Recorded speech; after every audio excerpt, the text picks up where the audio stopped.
Hi everyone, welcome to the Inner Game of Change podcast, where we focus on exploring the multi-layers of managing organizational change effectively. Our guests cover a diverse number of critical topics to enable change adoption, including communication, leadership, training, change practice, process design, change capability, and much more. My name is Ali Juma. Today, I'm joined by Dr. Michael Canic to discuss his recently published book, Ruthless Consistency. Dr. Michael Canic is the president of Making Strategy Happen consulting firm that helps committed leaders turn ambition into strategy and strategy into reality. Michael says, when all is said and done, a lot more gets said than done. To change this requires more than just the will to win. It demands the will to do what it takes to win. It demands ruthless consistency. Michael, good to meet you and thank you so much for your time. My pleasure, Ali. Great to be here. Thank you. Great. Today, Michael, I would like to talk to our audience and share with them some nuggets from your book, Ruthless Consistency. I've read the book. Actually, I started again on a couple of paragraphs because I like them. But let me start with you with the two words, ruthless and consistency. Two critical words. Can you elaborate on that and why you chose those two words? Absolutely. And we'll start with the consistency part. And to be clear, sometimes when people hear consistency, Ali, they think of, well, are you talking about, robotic repetition, mindless activity, just do something consistent, never question it? That's not what I'm talking about. What I'm really talking about is a ruthless consistency of purpose. So that for a leader, all of your decisions and all of your actions are relentlessly aligned with your intentions. Because many strategic change initiatives fail. Most do, as a matter of fact. The statistics show that 60, 70% of all strategic change initiatives fail. Why? Largely because as leaders, we're not consistent. We send mixed messages. We say it's important, but we don't do something. Or we give people training, but without the resources. So every decision, every action has to be consistent. Now, ruthless simply means unwavering, unrelenting. You can't be consistent some of the time and think we're going to get results. It's every time, every day, every decision, every action. And it's not easy. And that's why 60 to 70% of change initiatives fail. But as leaders, if we can, hold ourselves accountable to making sure that if we're truly focused on achieving some results, some outcome, that all of our decisions, all of our actions, the processes we put in place, the practices we exhibit, all of those things need to be aligned with our goals. Michael, from where you sit, how would you rate, based on those principles, how would you rate the current leadership capability? More talk than action. So I think leaders in general will say, well, of course, we have to be aligned. We have to be consistent. And then it's forgotten about, not understanding what all is involved in being consistent, what has to be done consistently. So I think there's, as many things, good intentions. There's a lot of talk. But the focus and discipline to put it into practice, that's where we see the gap, and that's why most strategic change initiatives fail. Great. Yeah, great. Look, I think certainly COVID-19 would have given us a lot of lessons over the last 12 months. Absolutely. And if anything, it's shown that if we have this consistency of purpose, there might be a different path to achieving it. So right now, with a lot of my consulting clients, the overall goal or purpose of the organization is the same, but what we've had to change is some of the specifics. How do we go to market? How do we distribute? How do we engage our people? Those things may change, but again, they're all changing consistent with our overarching goals. If anything, what COVID has taught us is we really need what I call quick cycle strategy, where we have to be able to cycle and recalibrate strategy much more quickly, given a fast-changing environment, and ask ourselves what scenarios could play out. How do we prepare ourselves from those scenarios, and what would trigger us to take certain actions? So I find it's really accelerated the strategy cycle, dealing with all the uncertainties of the COVID environment. COVID-19 has uncovered something for me anyway, through my experience, is that leaders got all of a sudden they actually don't have all the answers. No, well, and of course, as we know, leaders never had all the answers. Well, some of them think that they have all the answers. That's yes. right. But now they're realizing they don't have all the answers. And the what I convey to people is it's okay not having all the answers. Sometimes leaders feel they have to have all the answers, so then they make up the answers or they go with their gut. Well, one, it's okay to not to know all the answers. Two, you have a team of people. And I think if there's one thing we've learned, it truly takes a team. And we have to get people's input, their ideas, their perspective on what we need to accomplish. It doesn't mean all the decisions are made democratically. I'm not talking about that.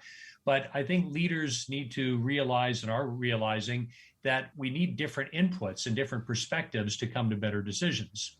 So I think, not having all the answers is okay. The other thing is, in a fast changing environment, Ali, you won't have all the answers, or the answers today won't be the answers tomorrow. Yeah. So you have to be comfortable with that contingency and be prepared to continually recalibrate, adjust the sails, so to speak, as you're sailing, knowing that the winds are going to change, and be okay with that. You can't just point the ship in one direction, say go, and not make any adjustments. Perfect. I'm actually talking about sailing. I was watching the America's Cup a few weeks ago, and one of the principles that really I focused on is when New Zealanders won it again, so they retain it against the Italians. But when they asked the skipper, what did you focus on? And he mentioned a couple of things again about the ruthless consistency, is that everything is about speed and every decision we make is about making the boat go faster. Right. And day in, day out, in the water and off the water. And so, again, that's another validation for, for your principle around the ruthless consistency, Michael. Yes, and we see that in any elite level, scenario, whether that's sports or business or entertainment. The people who are at the very top have an intensive focus. And focus is often defined by what you choose not to do, what you're not going to let distract you. And too often, I think leaders, we become the victims of our ambition. We see all the things that could be done or should be done that we'd like to have done, the opportunities, the possibilities, and we get diffused. Our focus gets diffused. So having that intensive focus, whether it's speed in the case of the America's Cup or whatever it is for your business, is maintaining that intensity and then that painstaking alignment to make sure all our decisions and actions are absolutely consistent with that focus. That's when we're successful. Does the ruthless consistency pose a problem at some stage when things do not go right or you want to pivot to climbing another mountain? It doesn't create a problem. I mean, it may be we're not doing the right things to achieve our focus. We thought we were, but business is not a science. There's a lot of uncertainty. So we conduct many experiments, taking some action, thinking it's going to lead to a result. If it doesn't, then we need to recalibrate and say, okay, if that didn't lead to the outcome we want, what do we need to do instead? Now, the second scenario is when you decide you need to change your purpose, your focus. We're doing something that's no longer relevant in the marketplace. We have to recalibrate the overall purpose or focus of our business. So we have to be open to that as well and be open to those external realities. But in either case, once we choose that, again, we have to painstakingly align our decisions, our processes, our structure, our systems, everything with what we intend to achieve. Great.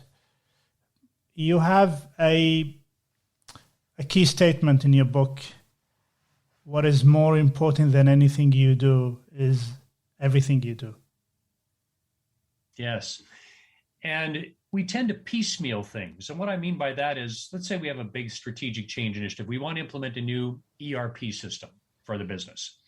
So we say, well, let's get people through training, or let's buy the technology and think, well, we bought the technology, we've got people through training, we're done. Well, there's much more to it than that, because if people don't, have the training, but maybe don't have the support to apply it, maybe metrics or incentives are pointing them in a different direction. Do they have that? Do they get feedback on how well they're doing? Are they reinforced for doing the right things? Are they held constructively accountable if not? So any one thing misaligned could undermine your efforts.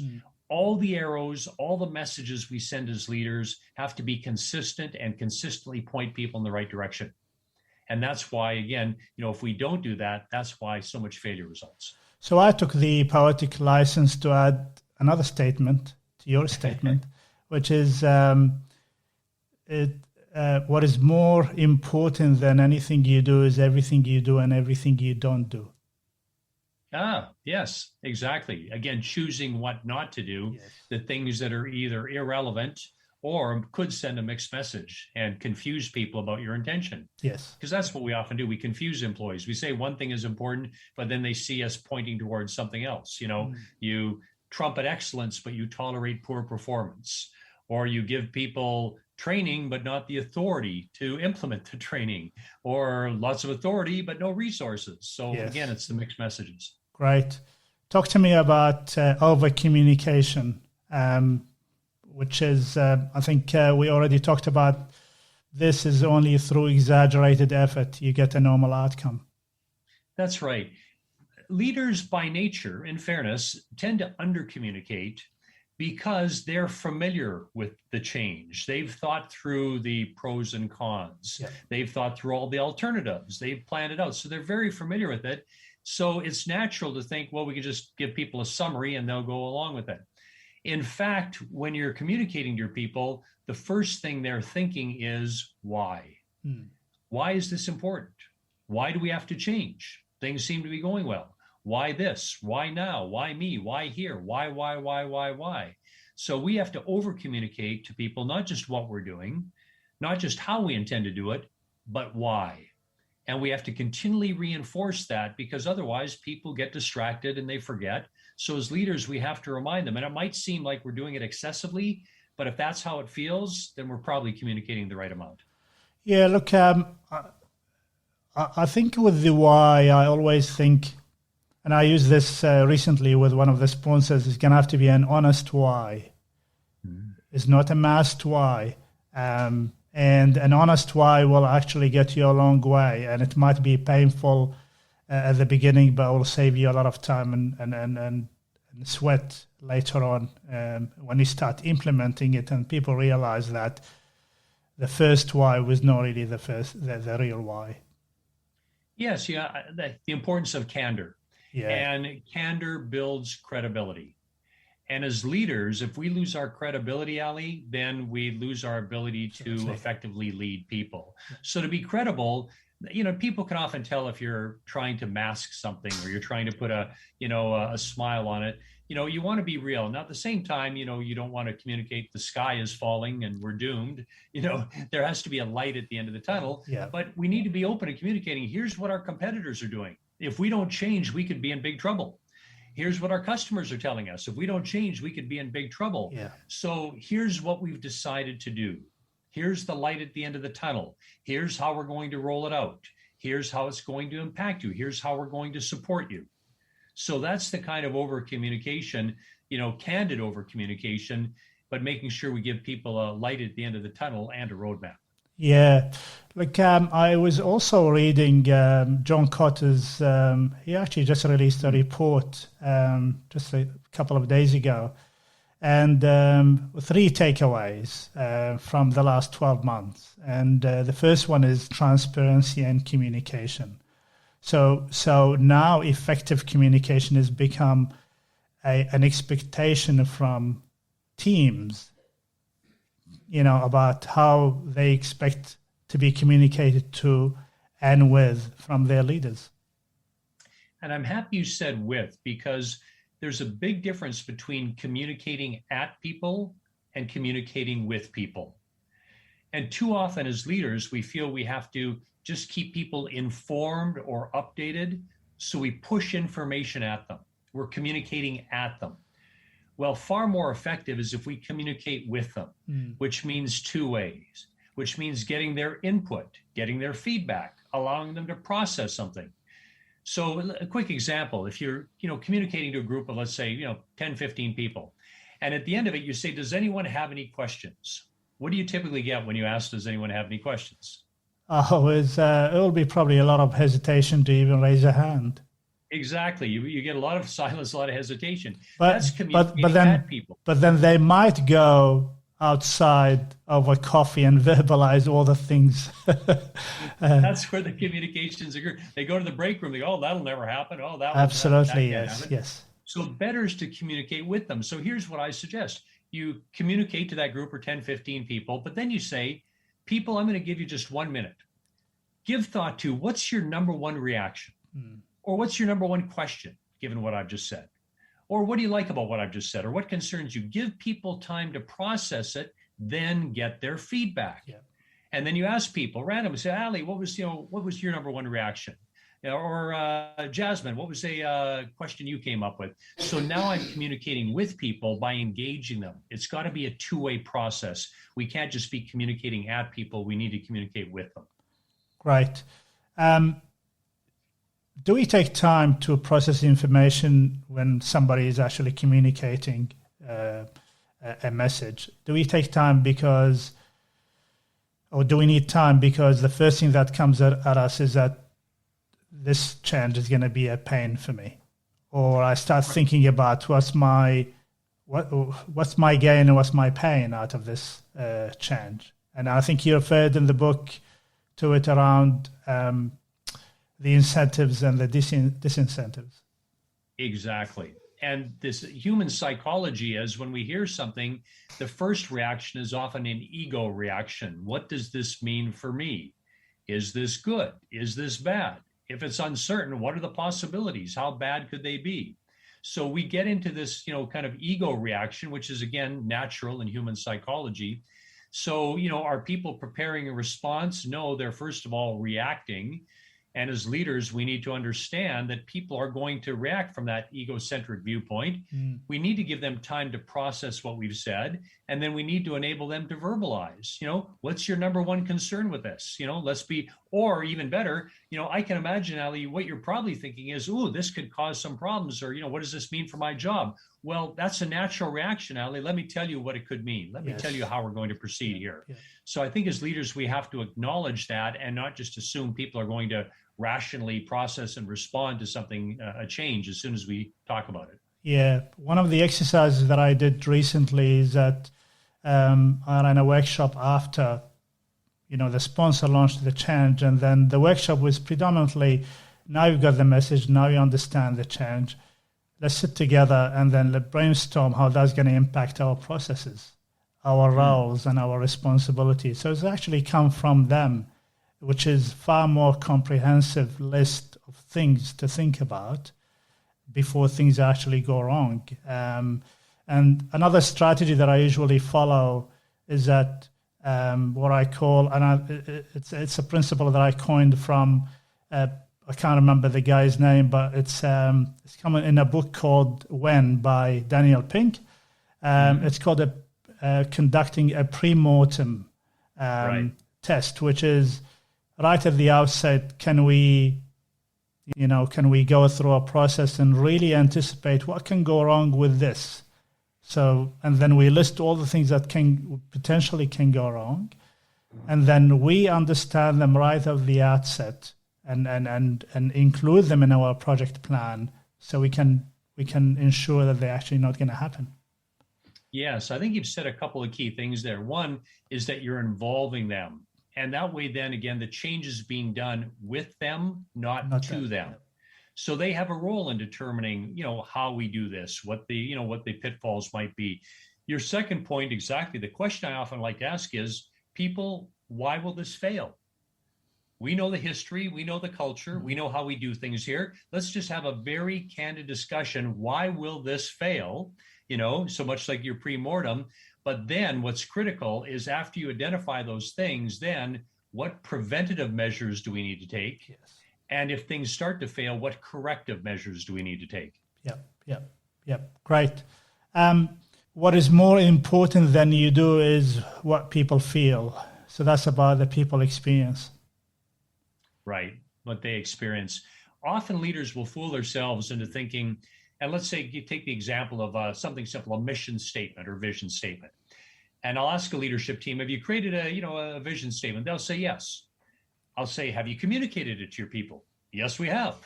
Have you made it accessible? Can they see it? Is it posted somewhere? Yes, we've done that. So they're thinking, well, we've created, we've communicated, we've posted our mission, our vision statement. People have a sense of purpose. But then if you ask the people, do they remember it? Do they buy into it? Do they apply it in their decisions and actions? They could answer no to those three questions. So again, the point is we have to approach it from a people-centric perspective. What leaders do is not as important as what their people experience. Why? Because it's the people who are implementing the change. Yeah. They're building the product, they're providing the service, they're implementing the change. It has to make sense from their perspective. So, a key point for leaders is not to be so self-centered. It doesn't matter if it makes sense to you.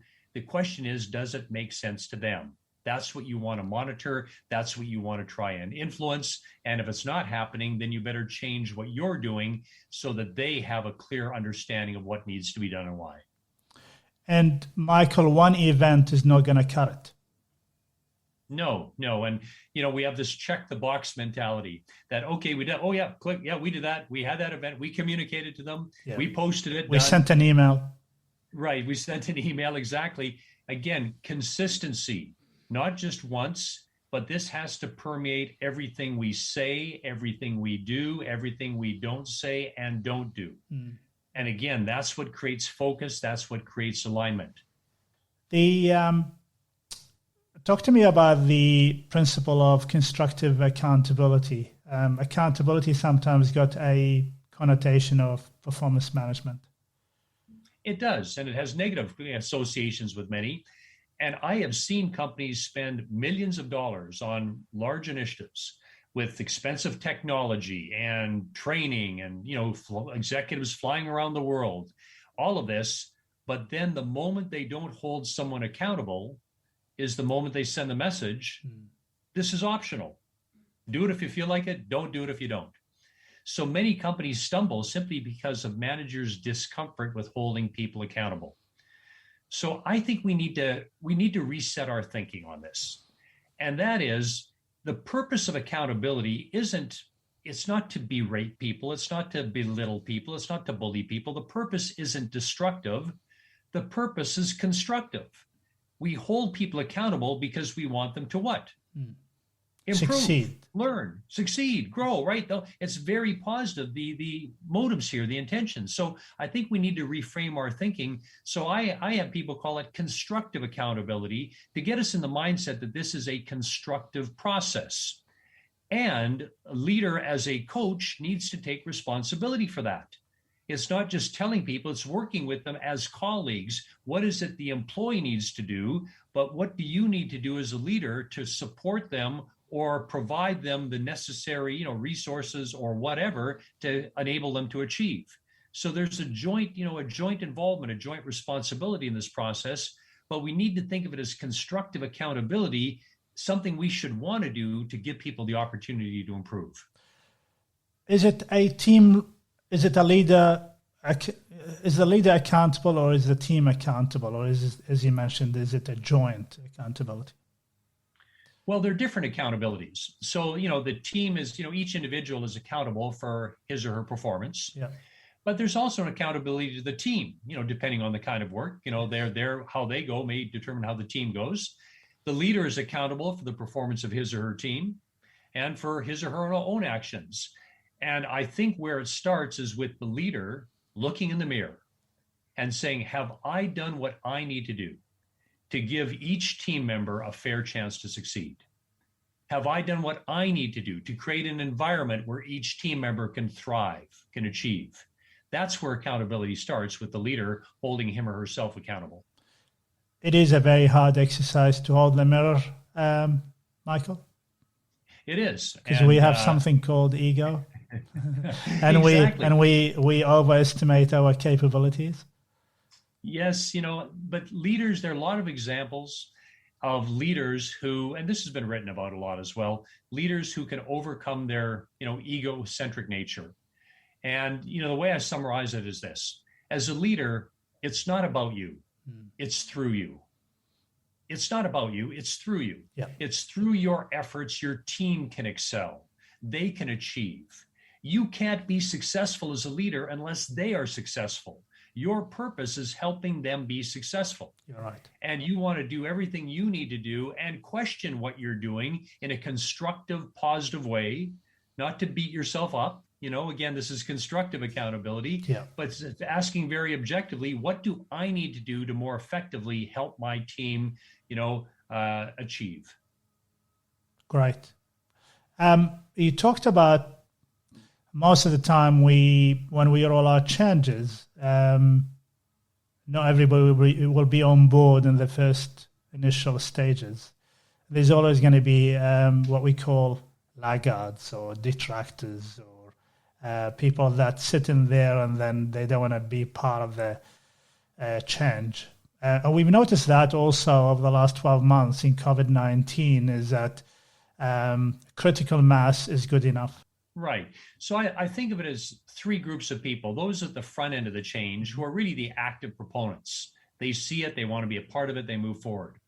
You have this group in the middle who are, cautious, maybe even a little bit skeptical. And then you have a group at the back end who are the cynics, the resistors or detractors, right? So often with change, we focus on the people at the back end trying to convince them of the merits of changing.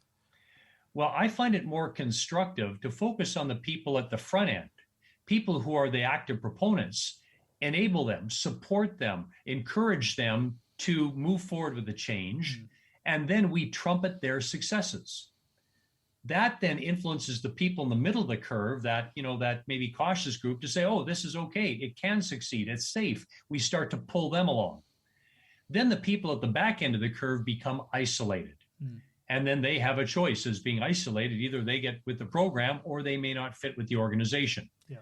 So typically I want to spend my time on the proponents of change. Now, having said that, if somebody's a real destructive, detractor of change, obviously you have to deal with that as a leader. Yes. But otherwise, notwithstanding that, I'd rather focus on the people at the front end of the change, create those quick wins, those early successes, trumpet them, and start to pull other people along for the change. Dealing with the detractors is a time-consuming exercise, and the reason probably some of the leaders focus more on the detractors because they are the noisiest usually, and they can create. But I agree completely with your notion that, from my experience, I never ignore them because it's important to send that message that we're going to support you, but at the same time, when our deal is to, give you the best opportunity, create the best environment for this project to succeed. We're going to train you and develop you, and we're going to invest in your capability. Right. The last thing we want from you is to sit in there and say, I still don't like it. Or you start influencing and undermining the process at the implementation stage, because that can happen. From your experience, what are some of the strategies to deal with the detractors? So if it's somebody who is a destructive detractor, in terms of their words or actions, leaders need to jump on that quickly and be very clear that if their behaviors aren't acceptable, that they're not acceptable, that they won't be tolerated. And if they're not on board with it, well, they're going to be left behind. Sure. And while you don't expect them to lead the parade, you expect them to at least not undermine the parade. You're right. Yeah. So I think, with the destructive distractors, we have to be able to do that. But I found what's very powerful is if you do ignore the ones who aren't destructive, but are just more cynical, the psychology of it is they start to feel left out. Paradoxically, when we pay attention to them, try to convince them, their power lies in denying us what we want. Okay. But if you ignore them, you take away that power, and then some of them start to say, well, how come I'm not getting the opportunity to do this? Why aren't I getting the support? Then the response is, oh, well, happy you mentioned that. Let's give you the support so you can do that. Yeah. So there's a bit of psychology here, and sometimes we inadvertently play into their being detractors by reinforcing them that that's where their power lies. So that's why we have to be cautious around that. Yeah, yeah. And sometimes we breathe oxygen into it, which Yes. can make it even worse. Exactly. Yeah. I love the principle of micro training. I'm a big fan of training, and I come from a martial arts environment and long years in training and getting all the way to the black belt, and I value the notion of it's only through a well thought through training that because that's another lever to actually enable us execute the change. And you talk about the principle of micro training. Yes. What I've been finding in recent years is everybody's so busy. One of the things that seems to have fallen through the cracks a lot is training. And leaders find it increasingly difficult to get people, out of the field for a day or off the shop floor for a day. How do we do that? In COVID times, especially, we're separate. How do we get people through training? Yeah. So what we found to be very effective is this notion of micro training, which are single topic, 15-minute modules. We can generally get people away for 15 minutes. We can get them off the floor, out of the office for 15 minutes. We just can't do it for a full day. And in 15 minutes, if we can deliver one concept or one process or one model, right, then, they're much more likely to retain it and apply it than if we take them away for a day and throw 20 things at them. They're not going to remember 20 things. So we've actually found it an effective way, when done with regularity, for people to retain and apply information. So at the frontline work group, for example, every 2 weeks, we might do a micro training session. Well, that's 26 modules in a year. You can convey a lot through 26 micro training modules. With the leadership team, when we meet with them on strategy progress tracking, every month we build in a micro training module on leadership development. So they're getting 12 micro training modules a year on leadership development. So the key to successful micro training, and this is important, first, you have to keep it to one thing. There's a temptation having a captive audience to throw more things at them. Don't. You'll dilute the focus on the one thing. So keep it to that one thing. 2, give them a chance to process it. Don't communicate at them, communicate with them. So you communicate the process or the model, but give them a time to process it, get their input, get their feedback, engage them. And then the third and final key to an effective micro training session, leave them with a takeaway. And that might be a hard copy or electronic model or tool or visual, something that they can refer back to, that you can refer back to with them. And I'll tell you, Ali, we've found this to be very, very effective implementing micro training. 1, we can find the time to get it done. 2, people are much more likely to retain it and apply it. And 3, they actually like it and look forward to it. It's a short, crisp session, something they can grab onto. It's proven very effective. And Michael, what I find also, I've actually applied this principle, but I called it a bite-sized training. But what I also like about those sessions is that not only the audience will walk away with one thing and one thing only, and they're going to think about it, but it's an opportunity to reiterate the messages again about the change. And so it's the same consistent message. They hear it again and again, and it's all connected. And it creates a link to what the organization is trying to achieve. So it's not like they feel that, okay, well, Michael has come to our session and he's just for 2 hours gave us all of those things, and then that's it. There's nothing else over the next 6 months, and we forget about it. And then, as you mentioned, the message gets diluted. Small, sharp, actually in martial arts, there's a book called Toyota Kata, which is specifically about training and how the Japanese focus on training. Not only they do it in a bite size, but they focus a lot on simulation, which is let's do it. And let's do one process again and again. And you won't be able to do it on the in the factory unless I'm satisfied that you can actually do this. And that's what they call the kata training, which is come from very good. from the karate principle. So doing rather than, as you mentioned, talking at them is going to have to be really the theory. What is it? Tell me, show me, and get me to experience it. Right. Only through those that I can probably walk away understanding maybe 60% of the process itself, and the 40 will be on the job learning. Choosing the right team as one of the principles that you promoted in your book. Yes. It's fine to have the right focus, where we have that very narrow focus, and then to create the right environment so our people can perform their best. But we also have to have the right team, which calls into question, how do we recruit? How do we select people for the right team? How do we know if we have the right team?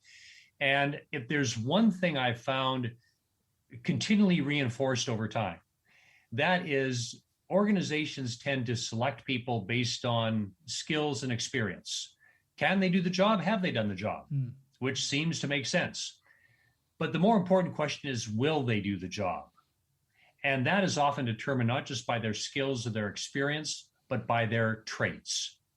So I put a lot of emphasis, Ali, on the traits people have. Do they have the right traits? So just, some examples. Depending on the job, you may need a person who's highly curious. You may need somebody who takes initiative. You may need somebody who's very cost conscious or speed oriented or innovative or deals well with adversity. So, look at what are the traits that are needed to be successful, because often, depending on the position, we can give people the training. Often they can gain experience, but if they don't have the right traits, they're not likely to be successful. And I'm sure all of us have seen examples where somebody has looked great on their resume. Wow, great experience, great skills, but then they failed in their job. And we say, well, why? They look so good on the resume. Well, typically it's because they didn't have the right traits. The way I look at it, Michael, is that skills and capabilities are indicators of the past, and the attitude is an indicator for the future. So that's a potential way you're going to bring to the table when you join the team.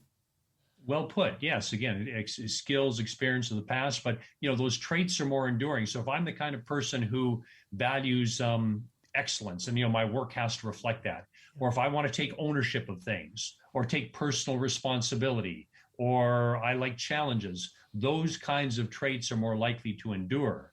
And if they serve a job well, then again, you can often provide people with skills and they can gain the experience. You are a rock climber by the sound of it, or is it a mountain climber? One of them. Well, mostly mountaineering, some rock climbing as well. Yeah. I can't even, I'm a marathon runner, so I try to do desert marathons for whatever reason. So talk to me, what are some of the learnings that you've gained from your climbing experience?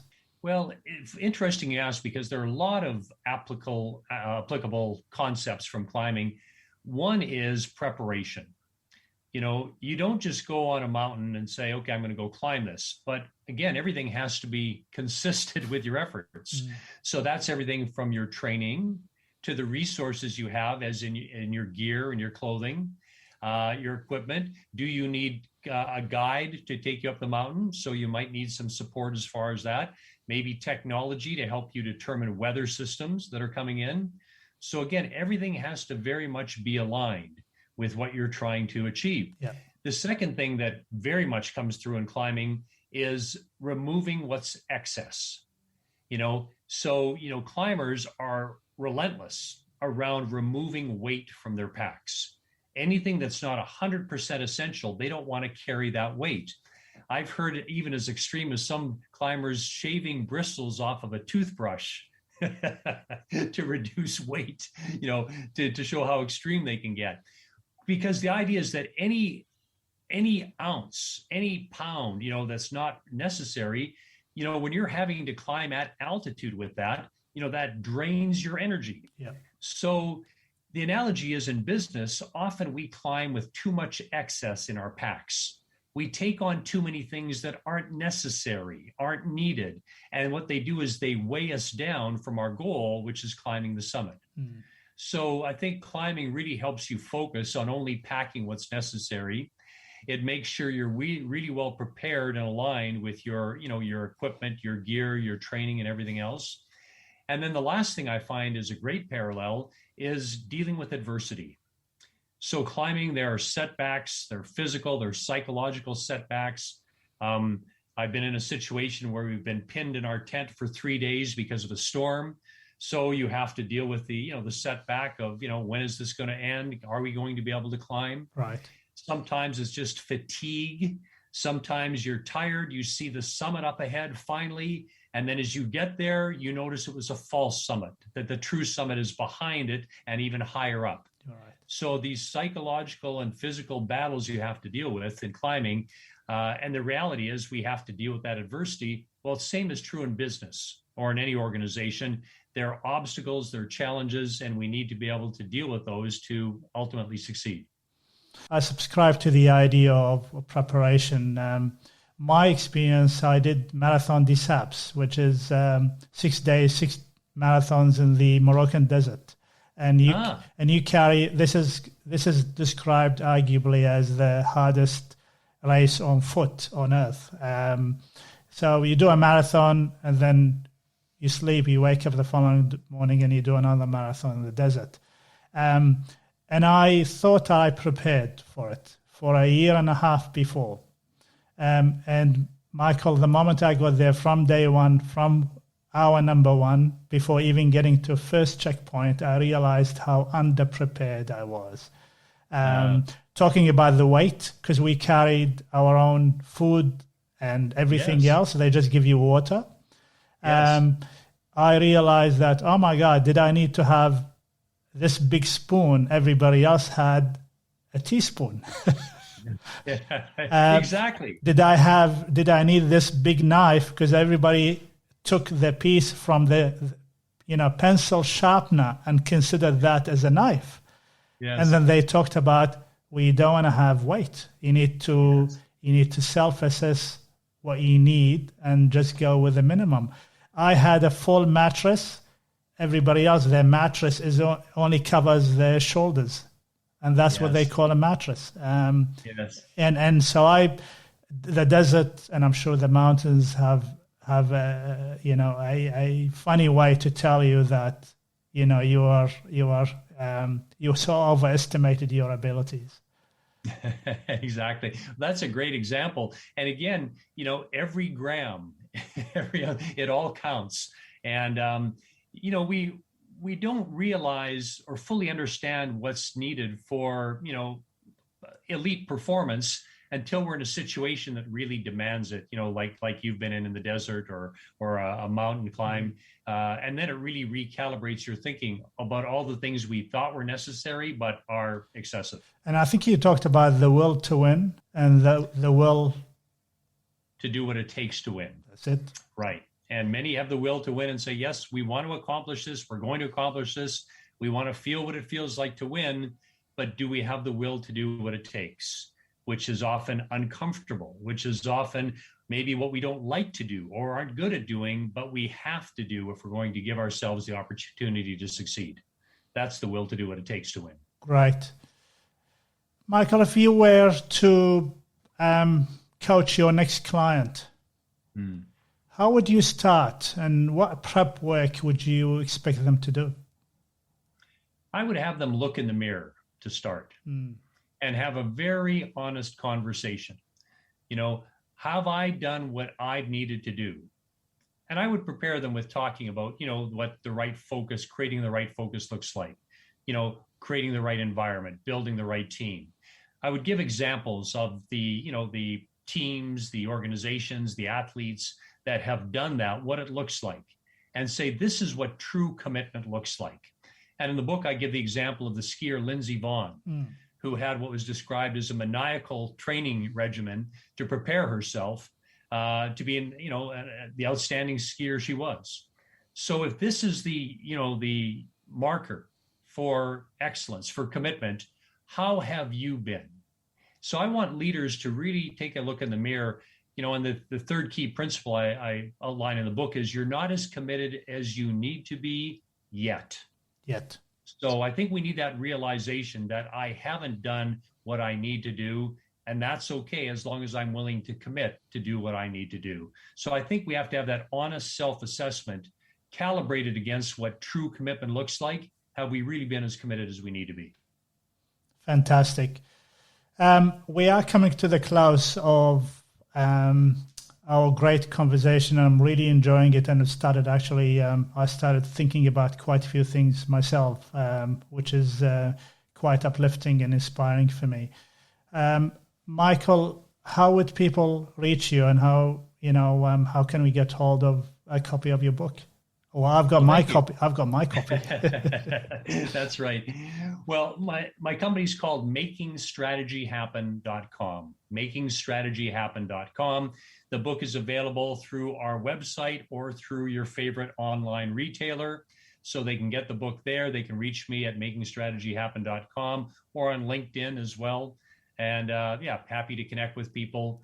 And what I might leave you with is, and for every leader, it's not easy, so I don't want to make this sound easy because it's not. And that's why most change initiatives fail. But at the end of the day, despite the challenges and obstacles and everything else, it's ultimately not you against those challenges, not you against those obstacles. It's you versus you. And if we take that kind of responsibility, that we have ultimately control over the decisions we make, the actions we take, then we can choose to be successful.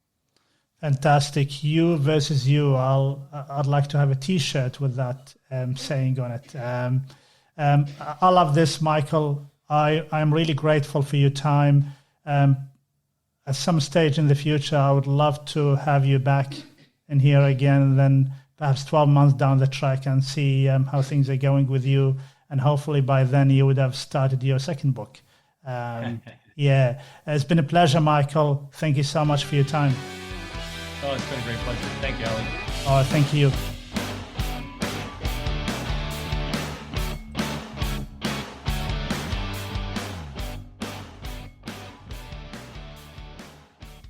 Hi, everyone.